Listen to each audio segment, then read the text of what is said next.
औज़ुबिल्लाहिमिनश्शैतानिर्रजीम बिस्मिल्लाहिर्रहमानिर्रहीम अस्सलाम वालेकुम। बच्चों, मैं उम्मीद कर रहा हूँ कि आप सब खैरियत से और आप सबको वेलकम एक मरतबा फिर second year biology MCQs discussion class में।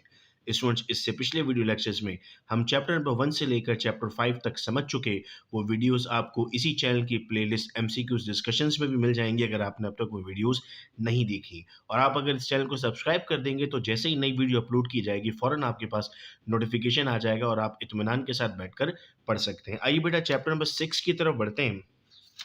और चैप्टर नंबर 6 में हमारे पास जो एमसीक्यूज दिए हुए हैं उनको हम सॉल्व करने की कोशिश करते हैं। सबसे पहला एमसीक्यू बेटा इस वक्त जो हमारे सामने मौजूद है वो है cell use to make protein.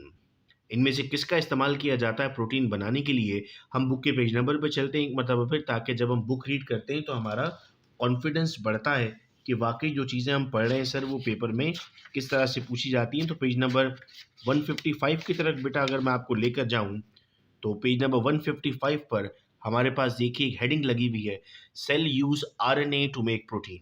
तो इसका मतलब इस सवाल का सही जवाब क्या हो गया जो हमसे पूछा गया था? सर जो सवाल हमसे पूछा गया था उसका सही जवाब हो गया हमारे पास आरएनए। फिर सवाल है base present in RNA but not in DNA. वो कौन सा बेस है जो आरएनए में मौजूद है डीएनए में मौजूद नहीं है? जब पेज नंबर 159 पर बेटा हम पढ़ते हैं तो हम कहते हैं सर हमारे पास there are four different bases in DNA: adenine, cytosine, guanine, thymine. There are also four bases in RNA: adenine, cytosine, guanine, and uracil.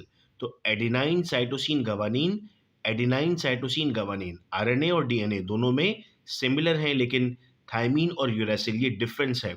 DNA में थायमीन है और आरएनए में यूरेसिल मौजूद है। तो इसका सही जवाब क्या हो गया sir? Uracil. The chromosome number in man is, page number हमारे पास यहाँ मौजूद है 144। आप कहेंगे सर ये तो आसान सवाल है, पेज नंबर पर जाने की क्या ज़रूरत है? वहाँ जाके बेटा आपको एक और चीज़ समझानी है मुझे। आपको पता है 23 पेयर्स होते हैं, लेकिन आपको पता है आपके पास पेपर्स में और मॉडल पेपर्स में इससे एमसीक्यूज शामिल है कि किस में कितने पेयर हैं। तो हम तो पूरा चैप्टर ही रिवाइज कर लेते हैं साथ में। तो आपको अब इस इंपॉर्टेंट चार्ट को याद कर लेना है बेटा कि इसमें से ज़रूर सवाल पूछा जा सकता है। जैसे ही हम ये अपनी वीडियोस कंप्लीट करेंगे इसके बाद हम एमसीक्यूज़ का अपना टेस्ट भी ले लेंगे, ताकि जो भी हमने एमसीक्यूज़ पढ़े हैं उनकी और अच्छी ज़्यादा प्रैक्टिस हो जाएगी हमारी। आइए बेटा अगले सवाल की तरफ बढ़ते हैं। अगला सवाल है, one complete turn off DNA contain, कितने न्यूक्लियोटाइड्स होते हैं? सर हम फिर बुक के पेज नंबर की तरफ बढ़ते हैं ताकि हमें बात हमेशा के लिए याद रह जाए। पेज नंबर 151 यहाँ पर मेंशन किया गया। आइए देखते हैं पेज नंबर 151 में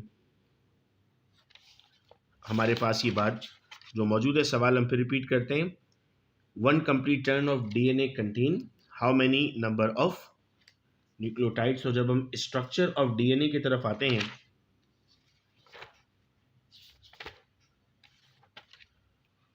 तो हमें बेटा स्ट्रक्चर में यहाँ पेज नंबर 151 में मिलता है 3.4 angstrom distance along the length of polynucleotide strand and 10 mononucleotide occur per complete turn।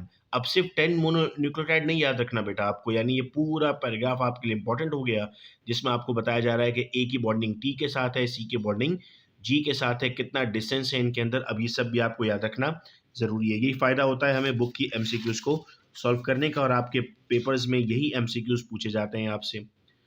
फिर सवाल है, to specify an amino acid genetic code uses, कितने बेस इस्तेमाल किए जाते हैं? सर पेज नंबर 159 पर अब हमारे पास एक पैराग्राफ मौजूद है जेनेटिक कोड्स का, जिसको हम रीड करते हैं, जिससे हमें पता लगता है। ये देखिएगा बेटा, अब यहाँ पर इस पैराग्राफ को मैं आपके सामने रीड करने जा रहा हूँ। If a sequence of 3 basis पर अमाइनो एसिड हाउएवर गिव्स, तो यहाँ पर आपको पता लग जाता है कि सर हमें कितना कॉम्बिनेशन इस्तेमाल करना है। हमें 3 का कॉम्बिनेशन इस्तेमाल करना होगा। तो सही जवाब क्या बन जाता है हमारे पास? सर हमारे पास करेक्ट आंसर बन जाता है 3 बेसिस।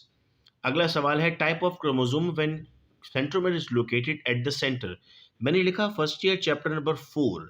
अब ये क्या बात हो गई सर, हम पढ़ रहे सेकेंड ईयर हैं और आपने लिख दिया फर्स्ट ईयर चैप्टर नंबर 4। तो आइए मैं आपको आपकी बुक की लाइन रीड कराता हूँ, जिसमें आपकी बुक उसको रेफर करती है। Recall that according to position of centromere there are 4 types of chromosomes: metacentric, submetacentric, heliocentric and acrocentric, as described in chapter number 4 of class first year. यानी आप जब अपनी इंटरमीडिएट पढ़ रहे होते हैं और टीचर जब आपको पढ़ा रहा होता है तो ये उसकी रिस्पॉन्सिबिलिटी है कि कुछ आपको एक्स्ट्रा बातें भी वो बताता है जो आपके सिलेबस का पार्ट तो नहीं होती, लेकिन आपके लिए जानना ज़रूरी है। मैं उम्मीद करता हूँ कि आपने जिस भी टीचर से पढ़ा उसने ज़रूर आपको बताया होगा कि जब टाइप ऑफ क्रोमोसोम जिसमें सेंटर में लोकेटेड होगा उसे मेटासेंट्रिक कहते हैं। अगला सवाल है, which triple base sequence do not decode isoleucine amino acids. कुछ बच्चे ये पूछते हैं सर एमसीक्यूज आते कहाँ से हैं, तो आज उनको ये पता लग रहा है कि उन्होंने अगर ये चैप्टर पढ़ भी लिया था तब भी वो परेशान हो रहे हैं कि उनके जवाब नहीं मिल रहे। ये चार्ट शायद आप लोगों ने नहीं पढ़ा था, आज इस चार्ट पर डबल टिक लगा दो, ये मोस्ट इंपॉर्टेंट चार्ट है। सवाल ये पूछ लिया कि जो पीछे सीक्वेंस दी हुई थी इनमें से कौन सी आइसोल्यूसिन की नहीं होती। तो देखो आइसोल्यूसिन की 3 सीक्वेंस दी हुई हैं, ACU, ACC और ACA। अब आपको उन ऑप्शंस में देखना है कि कौन सी सीक्वेंस डिफरेंट है। देखो AUU भी दी हुई है यहाँ पर, AUA भी दी हुई है यहाँ पर, या आपके पास आइसोल्यूसिन की सीक्वेंस दी हुई है ACA, ACC, ACU। आपके पास AUG नहीं दी हुई, तो AUG is the correct answer. Do not decode isoleucine, ये डिकोड नहीं करेगी आइसोल्यूसिन को। Which one of the following is true statement for the translocation regarding the chromosomal aberration? अब पेज नंबर 161 की तरफ बेटा हम बढ़ते हैं और पेज नंबर 161 पर हमारे पास ये लाइन बिल्कुल क्लियर लिखी हुई है, the transfer of segment of chromosome to a non homologous chromosome is called as translocation. तो इससे डायरेक्टली हमारे पास आंसर क्या बन जाता है, ट्रांसलोकेशन आता है। नेक्स्ट है, which statement is not true for sickle cell anaemia. आइए पेज 163 पर देखिए, मैंने यहाँ मेंशन किया हुआ है हेरिटेबल डिसऑर्डर भी है, ठीक है, ऑक्सीजन सप्लाई डिस्टर्ब होता है। देखो यहाँ क्या लिखा हुआ है, one molecule of valine occurs in place of glutamic acid. और आपके एमसीक्यू में क्या मौजूद है, alanine occurs in place of glutamic acid. ये स्पेलिंग मिस्टेक है, यहाँ पर इसकी जगह वेलिन होना चाहिए था, तो ये हमारे पास रॉन्ग हो गया।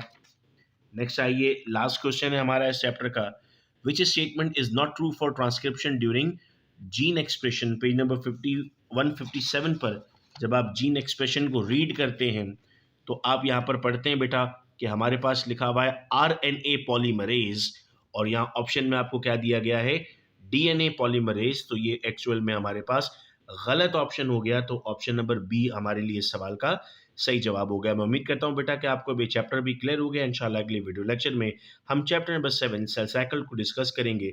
वीडियो लेक्चर फ्रेंड्स के साथ शेयर कर दीजिएगा ताकि उनको भी तमाम इन्फॉर्मेशन पहुंचे। बहुत शुक्रिया आप तमाम का इस वीडियो लेक्चर को सुनने का। अपना बहुत ख्याल रखिएगा आप सब लोग। अल्लाह हाफिज।